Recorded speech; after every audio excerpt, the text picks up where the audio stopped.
Good evening everyone. Welcome to agriculture study 333। आप सभी लोगों का एक बार फिर से हमारे चैनल पर बहुत बहुत स्वागत है। दोस्तों, आज का जो हमारा टॉपिक रहने वाला है वो सभी टेंस। बहुत सारे कक्षा 9, कक्षा 10, कक्षा 11, कक्षा 12 के भी विद्यार्थी सभी टेंसेस में कंफ्यूज रहते हैं कि टेंस क्या है, टेंस कितने भाग में विभाजित होते हैं तथा वो फिर कितने भागों में विभाजित होते हैं। तो आज की इस एक क्लास में हम आपका सभी डाउट सॉल्व कर देंगे। अगर आज आपने ये क्लास पूरी देख ली तो आज के बाद आपको टेंसेस में कभी कन्फ्यूजन नहीं रहेगी। ठीक, तो चलिए बिना देरी किए हुए आज का टॉपिक हम लोग शुरू करते हैं। देखिए दोस्तों, जो आपका टेंस होता है, टेंस का मतलब क्या होता है? काल। काल मतलब समय। आप लोग जानते हैं समय हमेशा 3 भागों में होता है। समय या तो जो चल रहा है वो समय है, या तो जो गुजर चुका है वो समय है, या तो जो आने वाला है वो समय है। जिसे कहते हैं, जो चल रहा है उसे वर्तमान समय कहते हैं, जो गुजर चुका है उसे क्या कहते हैं? पास्ट, उसे भूतकाल कहते हैं, और जो आने वाला है उसे फ्यूचर कहते हैं। कहते हैं आपका फ्यूचर ब्राइट हो, हम ये कल्पना करते हैं, ये दुआ करते हैं, ये प्रार्थना करते हैं। फ्यूचर आने वाला कल, पास्ट जो गुजर चुका है, और प्रेजेंट जो चल रहा है। इसीलिए देखिए, हमने टेंस को, काल को 3 भागों में बांटा है। सबसे पहला क्या है इसमें? प्रेजेंट। प्रेजेंट यानी वर्तमान, जो अभी चल रहा है, और फिर पास्ट जो गुजर चुका है, फ्यूचर जो आपका आने वाला कल है उसे क्या कहेंगे? फ्यूचर। अब देखिए, ये तो टेंस 2 भागों में, 3 भागों में विभाजित है। अब फिर ये फर्दर 4 पार्ट में विभाजित होता है। जैसे देखिए, इसमें हमने लिखा है present, present indefinite tense, present continuous tense, present perfect tense, present perfect continuous tense. इसी प्रकार से जैसे हमने प्रेजेंट को इन 4 भागों में बांटा है, इसी प्रकार से past indefinite tense, past continuous tense, past perfect tense, past perfect continuous tense, ऐसे ये भी हो जाएगा। ठीक, तो सबसे पहले टेंस ये 3 भागों में बांटा है, प्रेजेंट, पास्ट, फ्यूचर। ठीक, अब फिर ये 4 भागों में विभाजित होंगे, तो कुल मिला के कितने टेंस हो जाएंगे हमारे? 12 टेंस। 4 ये, 4 यहाँ आएंगे और 4 यहाँ आएंगे। ठीक, जैसे देखिए, present indefinite, present continuous, present perfect, present perfect continuous, ऐसे हो जाएगा। Past indefinite, past continuous, past perfect और पास्ट परफेक्ट कंटिन्यूअस, ऐसे ही फ्यूचर में आ जाएगा। तो कुल मिला के हमारे कितने टेंस हैं? 12 टेंस। तो चलिए एक एक करके हम सभी टेंसेस को पढ़ते हैं। ठीक, सबसे पहला यहाँ पे हमारा जो आ जाएगा वो प्रेजेंट इंडेफिनिट टेंस आ जाएगा। क्या आ जाएगा? प्रेजेंट इंडेफिनिट, जिसे आप प्रेजेंट सिंपल टेंस भी कहते हैं।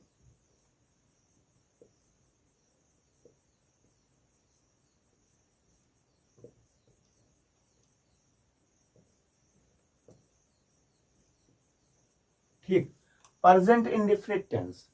अब आप कैसे पहचानेंगे कि जो आपको वाक्य दिया हुआ, जिसका आपको इंग्लिश में अनुवाद करना है, वो प्रेजेंट इंडेफिनिट टेंस का वाक्य है? तो सबसे पहले आपको पता होना चाहिए कि जिन शब्दों के अंत में, जैसे जो वाक्य आपको दिया उसके अंत में ता है, ती है, ते है। ठीक, जैसे कोई वाक्य दिया है, वह खाता है। क्या दिया है? वह खाता है। तो अभी हमने कहा कि जिन वाक्यों के अंत में ता है, देखिए इसमें है कि नहीं, ये दिया है कि नहीं, यही देखिए, वे खाते हैं या वह खाती है।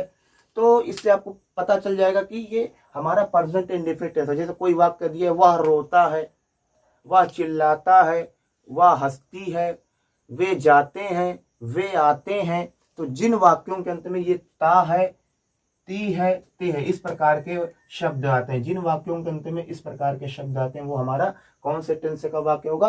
प्रेजेंट इंडेफिनिट टेंस का वाक्य होगा। ये तो साधारण है। अगर वह नहीं जाता है, क्या वह जाता है, वह क्यों नहीं जाता है, ऐसे वाक्य तो पहले आप सिंपल पढ़ेंगे। वह खाता है, तो सबसे पहले आप लिखेंगे सब्जेक्ट, जिसे हम कहते हैं कर्ता। सब्जेक्ट के बाद आप मेन वर्ब लगाएंगे, सब्जेक्ट। उसके बाद फिर अगर एक वचन है तो एस या ईएस जोड़ देंगे, अगर बहुवचन है तो आप उसमें कुछ नहीं जोड़ेंगे।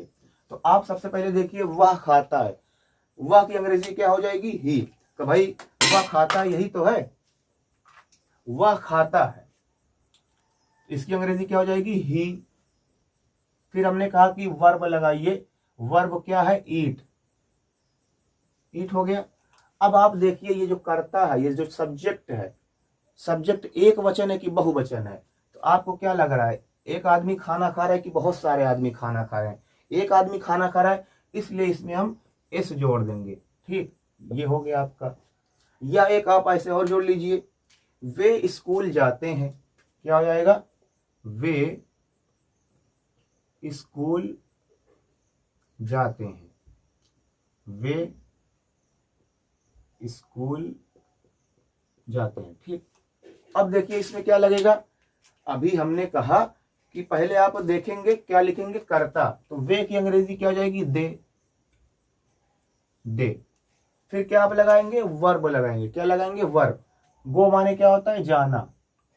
अब आप हमें ये बताइए, जो दे है या वे, इससे आपको क्या लग रहा है कि एक आध लड़का या एक आदमी जा रहा है कि बहुत सारे आदमी स्कूल जा रहे हैं, बहुत सारे बच्चे स्कूल जा रहे हैं?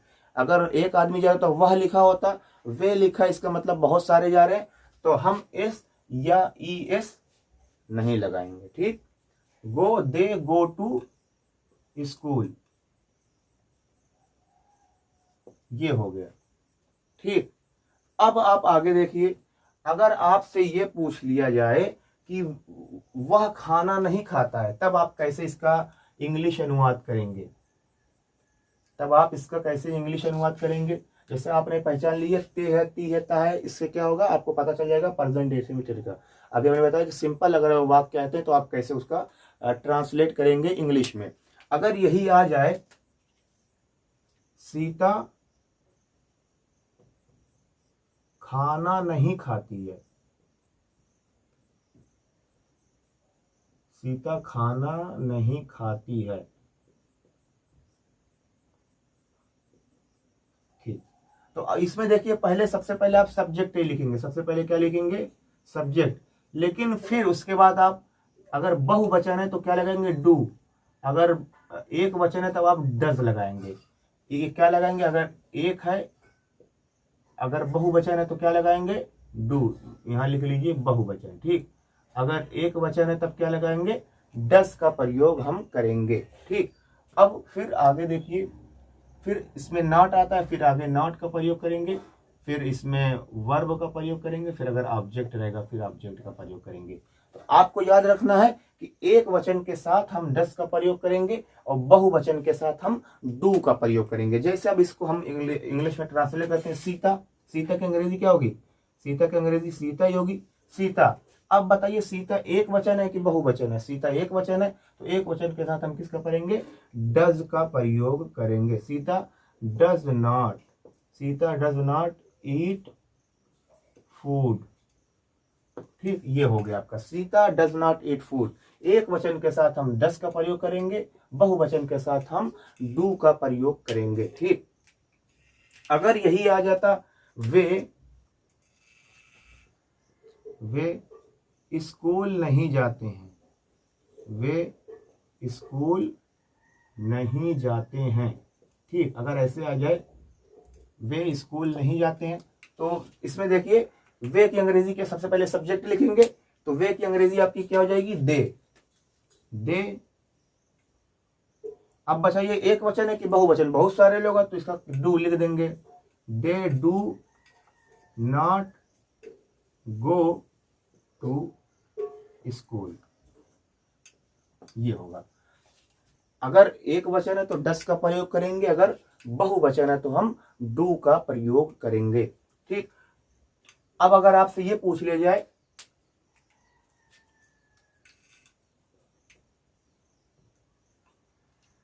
क्या सीता खाना खाती है, ऐसे पूछ लिया जाए, क्या सीता खाना खाती है, तो आपको कुछ नहीं करना, ये जो सहायक क्रिया इसको उठा के यहां लेके चलना है। सब्जेक्ट के पहले इसको हम अच्छे से लिख देते हैं।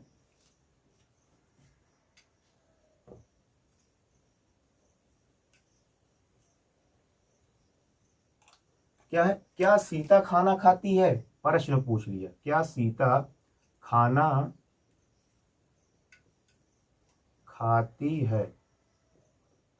ठीक, इसको आप लिखेंगे सबसे पहले जो डू या डज था उसको सबसे पहले आप पहले उठा के ला के रख देंगे। ठीक, डू या does plus subject plus verb plus object और फिर यहाँ पे आखिरी में क्वेश्चन मार्क। लेकिन ये कब, जब ये जो प्रश्न वाला शब्द जिससे आपको लगे कि ये प्रश्नवाचक शब्द वाक्य के बिल्कुल पहले, देखिए पूरा सीता खाना खाती है, इसके सबसे पहले मैं आपको प्रश्न पूछ लिया, क्या सीता खाना खाती है? जब प्रश्नवाचक शब्द वाक्य के बिल्कुल पहले हो, जब प्रश्नवाचक शब्द वाक्य के बिल्कुल पहले हो तब हम इसका प्रयोग करेंगे ये वाले सूत्र का। ठीक, क्या होगा, पहले आप इसकी अंग्रेजी लिखिए सीता,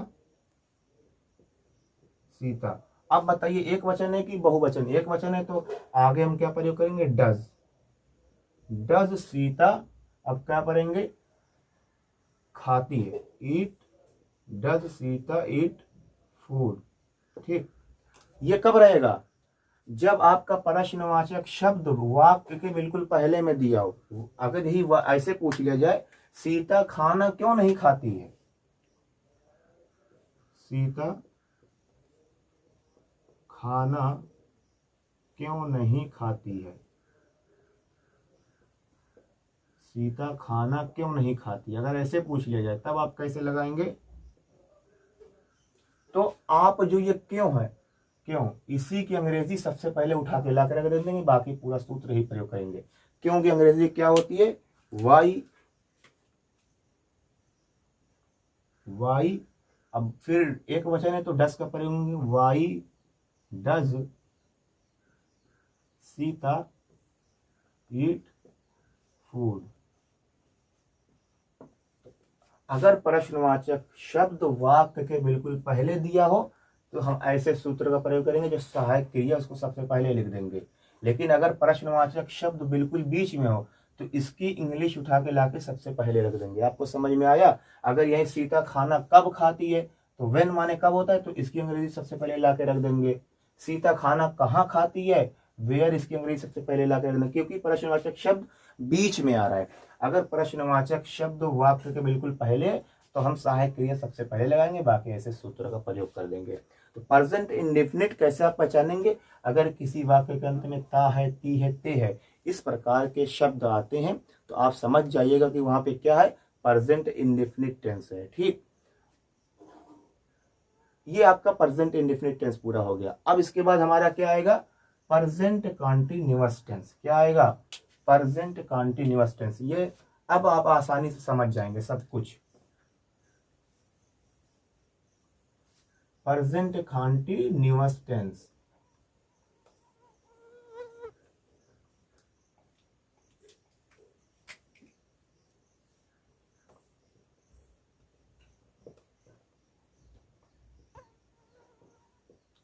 अब आप कैसे पहचानेंगे कि जो टेंस आपके सामने दिया हुआ ये प्रेजेंट कॉन्टिन्यूअस टेंस है? जैसे हमने प्रेजेंट इंडेफिनिट में बताया ता है, ती है, ते है, इस प्रकार के वाक्य आते हैं। तो प्रेजेंट कॉन्टिन्यूअस टेंस में इसमें आपका आएगा रहा है, रहा है, रही है, रहे हैं। जहां पे आपको इस प्रकार के शब्द देखने को मिले लास्ट में, जिन जिन वाक्यों के अंत में आपको रहा है, रही है, रहे हैं, इस प्रकार के शब्द आपको देखने को मिले तो आप वहां पे समझ जाइएगा कौन सा टेंस होगा, प्रेजेंट कॉन्टिन्यूअस टेंस होगा। कौन सा टेंस होगा, प्रेजेंट कॉन्टिन्यूअस टेंस होगा। जैसे हम कोई वाक्य दे दें आपको, वह सो रही है, वह सो रही है, वे क्रिकेट खेल रहे हैं, वे क्रिकेट खेल रहे हैं। ठीक, तो इसमें क्या आप सहायक क्रिया यूज करेंगे? सबसे पहले आपको लिखना है सब्जेक्ट। सबसे पहले आपको क्या लिखना है, सब्जेक्ट। सब्जेक्ट के पास आप इज लगाएंगे या आई एम लगाएंगे या आर का प्रयोग करेंगे। इज एक वचन के साथ प्रयोग होता है, आई के साथ आई एम का प्रयोग होता है, और अगर आपके सामने बहुवचन दिया हुआ है तो आप आर का प्रयोग करेंगे। फिर वर्ब लगाएंगे, क्या लगाएंगे आप, वर्ब, फिर इसमें आईएनजी आप जोड़ देंगे, फिर ऑब्जेक्ट। अब देखिए वह सो रही है, रही है तो इसका मतलब ये प्रेजेंट कंटीन्यूअस टेंस का है। तो आप इसका अंग्रेजी अनुवाद कैसे करेंगे, सबसे पहले आप देखिए रही है तो इसका मतलब ये लेडीज है, तो शी का प्रयोग करेंगे, शी। अब एक वचन है तो हम क्या प्रयोग करेंगे, इज, इज। फिर सोना की इंग्लिश क्या होती है, स्लीप, स्लीप। हमने क्या बताया कि इसमें आईएनजी जोड़ देंगे, स्लीपिंग, हो गया, ऑब्जेक्ट है नहीं तो हो जाएगा। अब ये देखिए सबसे पहले क्या लिखेंगे, दे, दे, दे हो गया। फिर हम बहुवचन है तो क्या प्रयोग करेंगे, दे, आर, बहुवचन के साथ आर का प्रयोग होता है। फिर खेलना क्या होता है, प्ले, हमने कहा इसमें आईएनजी जोड़ दीजिए, प्लेइंग क्रिकेट, हो गया कि नहीं। तो ऐसे आपको करना है। अब अगर यही प्रश्नवाचक शब्द आ जाए, जैसे हमने पिछले टेंस में बताया कि अगर यही प्रश्न पूछ लिया जाए कि प्रश्न पूछ लिया, क्या वह सो रही है, क्या वे क्रिकेट खेल रहे हैं, जैसे क्या तुम लखनऊ जा रहे हो, ये ऐसे पूछ सकता है, या ऐसे पूछ सकता है तुम लखनऊ क्यों जा रहे हो, तुम लखनऊ, लखनऊ क्यों जा रहे हो, ठीक, ऐसे पूछ सकता है। तुम लखनऊ जा रहे हो, तुम लखनऊ क्यों जा रहे हो, ऐसे दो। हमने कहा कि इसमें देखिए फर्क क्या है, ये प्रश्नवाचक शब्द वाक्य के पहले है और ये प्रश्नवाचक शब्द वाक्य के बीच में है। पिछले टेंस में हमने आपको बताया कि अगर प्रश्नवाचक शब्द वाक्य के पहले रहे तो आपको कुछ करना नहीं, बस ये जो सहायक क्रिया है इसको सबसे पहले ला देना है, ठीक, सहायक क्रिया। अब इसमें सबसे पहले आप यू की तो अंग्रेजी लिखिए, यू, ठीक। अब यू क्या है, यू के साथ देखिए आर लगता है, क्योंकि तुम जा रहे हो, आपको लग ही रहा है, तुम बहुत लोगों के लिए भी प्रयोग होता है, इसलिए यू के साथ हमेशा यू को आप क्या मानेंगे, बहुवचन मानेंगे। तो यू के साथ हम आर का प्रयोग करेंगे, और हमने क्या कहा कि आर जो है वो सबसे पहले लगा, जो सहायक क्रिया ये सब कहाँ लगेंगी, सबसे पहले प्रश्नवाचक शब्दों में, आर यू, ठीक। अब हम वर्ब का प्रयोग करेंगे, गो, अब इसमें आईएनजी जोड़ देंगे, गोइंग टू लखनऊ, ठीक, हो गया। Are you going to Lucknow, क्या तुम लखनऊ जा रहे हो। अब इसमें देखिए क्या है कि प्रश्नवाचक शब्द जो है वो वाक्य के बीच में, पिछले टेंस में मैंने बताया था कि अगर प्रश्नवाचक शब्द वाक्य के बीच में हो तो इसकी अंग्रेजी हम उठा के लाके सबसे पहले रख देंगे, वाई, वाई। अब फिर जो है हमने कहा कि ये जो आपकी सहायक क्रिया इसको लिखेंगे, वाई आर यू गो, फिर आईएनजी, गोइंग टू लखनऊ। हमने क्या कहा कि अगर प्रश्नवाचक शब्द वाक्य के पहले तो केवल जो सहायक क्रिया है, ये केवल ये जो सहायक क्रिया है इसको उठा के आप लाके सबसे पहले रख देंगे। लेकिन रूल तो यही रहेगा, रूल यही वाला लगेगा, लेकिन अगर प्रश्नवाचक शब्द वाक्य के बीच में बस केवल इसकी अंग्रेजी आपको उठा के सबसे पहले ला रख देना है। क्यों है, तो क्योंकि अंग्रेजी वाई होती है, कहाँ रहता है तो वेयर, ऐसे आप कर देंगे, ठीक। अब अगर निगेटिव वाक्य कोई आ जाए, जैसे तुम लखनऊ नहीं जा रहे हो, क्या हो गया,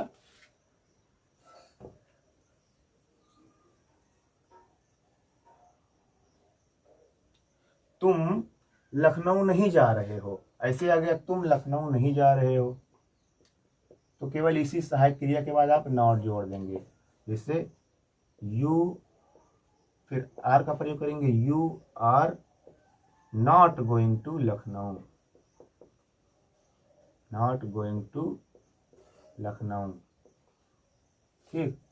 अगर नहीं आ जाए निगेटिव वाक्य तो आप इसी सहायक क्रिया इज एम आर के बाद क्या प्रयोग कर देंगे, नॉट का प्रयोग कर देंगे। तो ये आपका प्रेजेंट कंटिन्यूअस टेंस हो गया, जहाँ पे आपको रहा है, रही है, रहे हैं इस प्रकार के शब्द आखिरी में देखने को मिले, वहाँ पे प्रेजेंट कंटिन्यूअस टेंस होता है। प्रेजेंट कंटिन्यूअस टेंस में कौन सी सहायक की प्रयोग होती है? Is, am, are.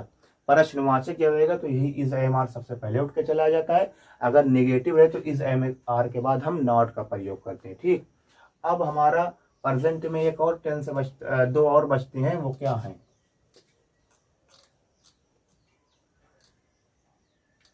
Present perfect tense. क्या है? Present perfect tense. Present perfect tense. अब प्रेजेंट परफेक्ट टेंस क्या है भाई, इसको भी देख लेते हैं। तो जिन वाक्यों के अंत में चुका है, क्या चुका है, चुकी है, चुके हैं,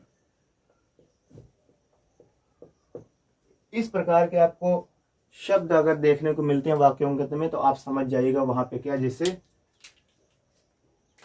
वह खाना खा चुका है, वह खाना खा चुका है।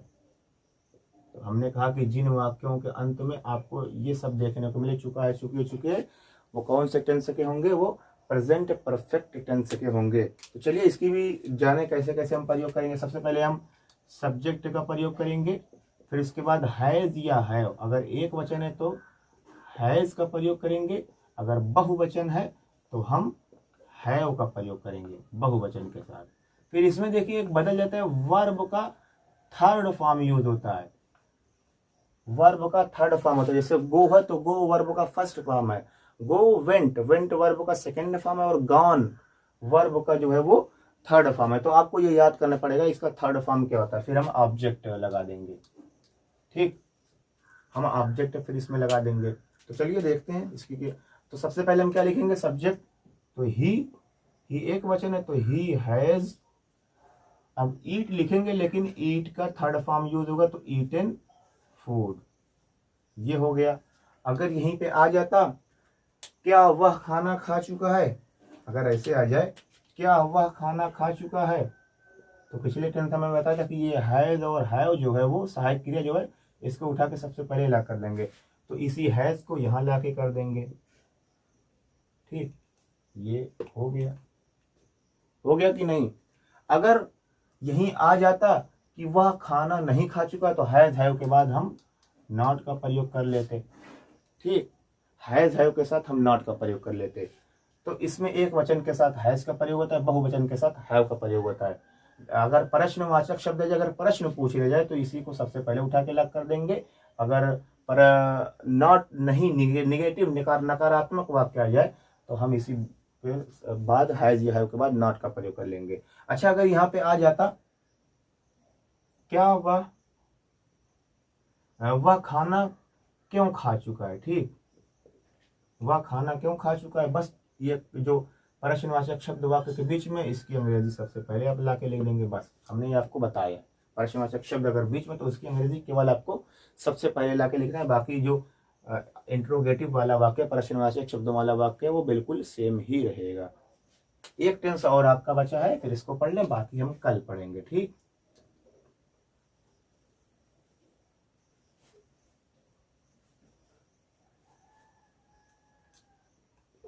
Present perfect continuous. क्या? Present perfect continuous tense. ये देखिए बिल्कुल इसकी पहचान जो है वो प्रेजेंट कंटिन्यूअस, हमने इसमें क्या बताया था? रहा है, रही है, रहे हैं, ऐसे आता है।